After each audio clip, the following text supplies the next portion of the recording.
आप जगजननी है, जगदम्बा है, जगतारिणी भवतारिणी है, तो मैं अमर हो जाऊं, मेरी इच्छा वृत्ति हो, बस यही मुझे वरदान दीजिए। जगदम्बा तथास्तु कहा। जगदम्बा के सामने दैत्य, दानव, राजा, रंग, दरिद्र, भिखारी, जीव जंतु, पशु पक्षी, किन्नर गंधर्व कोई नहीं, सिर्फ उनके सामने भगत है। जिस किसी ने भक्ति किया माता ने उसकी सुना, जिस किसी ने आराधना वृत्ति बदले किया जगदम्बा ने, महामाया ने सब उसकी झोलियों को भरा। उसी प्रकार से दैत्य, दानव यानी इन सबको जगदम्बा ने शरण दिया, उनको वरदान दिया, उनकी झोली को भरा। तो जगदम्बा ने वरदान दे दिया, चलो तथास्तु, तुझे इच्छा वृत्ति प्राप्त होगी। आप क्या था, ये मधुकैटभ और उत्पाती हो गए, हाहाकार मचाने लगे, चारों तरफ उत्पाती हो गए। और तब जब ब्रह्मा जी को ललकारा और ब्रह्मा जी परम पिता उस कमल के डंठल को पकड़ के जब नीचे आए तो देखा श्री विष्णु जी विश्राम कर रहे हैं। उनको भी यह नहीं पता था कि विष्णु जी हैं, क्योंकि विश्राम कर रहे थे, इनको कैसे जगाया जाए, किस विषय जगाया जाए, इसलिए वही योग माया की आराधना करने लगे। परमपिता ब्रह्मा जी ने योग माया की घोर आराधना किया। इसके तत्पश्चात योग माया प्रसन्न हुई और उनके विग्रह से अलग हुई और श्री विष्णु जी उठ बैठे। जब श्री विष्णु जी उठ बैठे, मधु और कैटभ में द्वंद्व युद्ध हुआ, विशाल युद्ध हुआ, शास्त्रों पर तक युद्ध हुआ। कोई हारने के लिए तैयार नहीं था। ये दो भाई थे, एक मेरा लड़ता, एक मेरा सोचता, और जब वो थक जाता वो लड़ता, वो सोचता, यानी किसी का पराजय होगा नहीं करता। मैंने 10,000 वर्ष बीत गया, 10,000 वर्ष बीत गया, लेकिन युद्ध समाप्त नहीं हुआ। आप क्या था इसके उपरांत अब मन ही मन में श्री विष्णु जी द्वारा योग माया को याद किया गया। कैसे तो युद्ध खत्म ही नहीं होगा, कोई पराजय नहीं होगा, जब तक कोई पराजय किसी का नहीं होगा, युद्ध समाप्त नहीं होगा। इसलिए योग माया को, जगदम्बा को याद किया श्री विष्णु ने। और तब जाकर के श्री विष्णु के मन में एक युक्ति आया और जोर से अट्टहास किया, यानी विष्णु जी जोर से अट्टहास किया, अरे मधुकैटभ, तुम अपने आप को वीर पराक्रमी कहते हो और कहते हो कि मुझको माता जी ने वरदान दिया है, मुझे इच्छा वृत्ति होगी, और अपने आप को वीर कह रहे हो। मैं नहीं ये मानता, इसलिए नहीं मानता।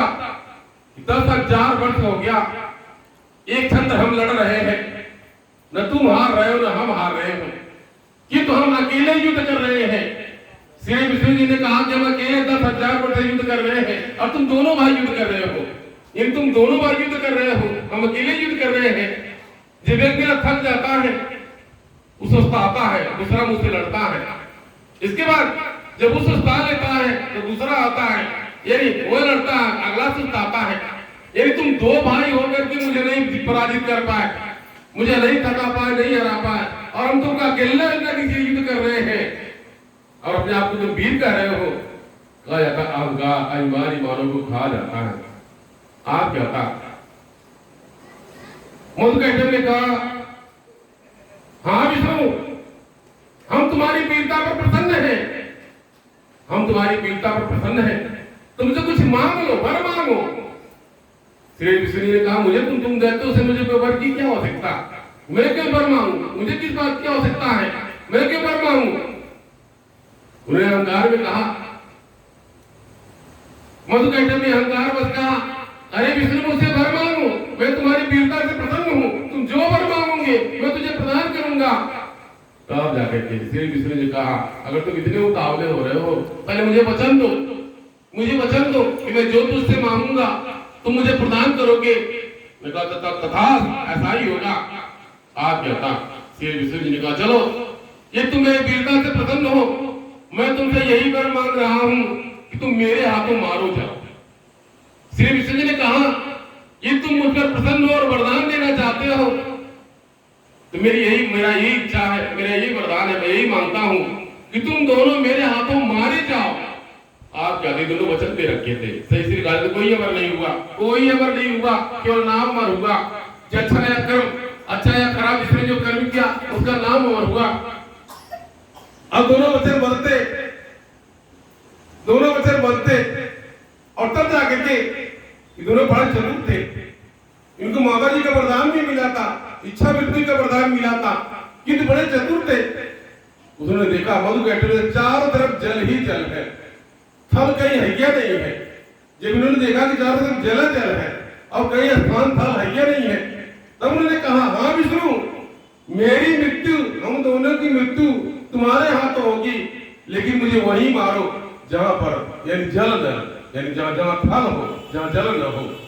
तो चलो ठीक है, आ गया था, कहा था विनाश काले विपरीत बुद्धि, उन लोगों का समय आ गया था। जगदम्बा की कृपा थी, हर कोई चला गया किसी न किसी कारण से।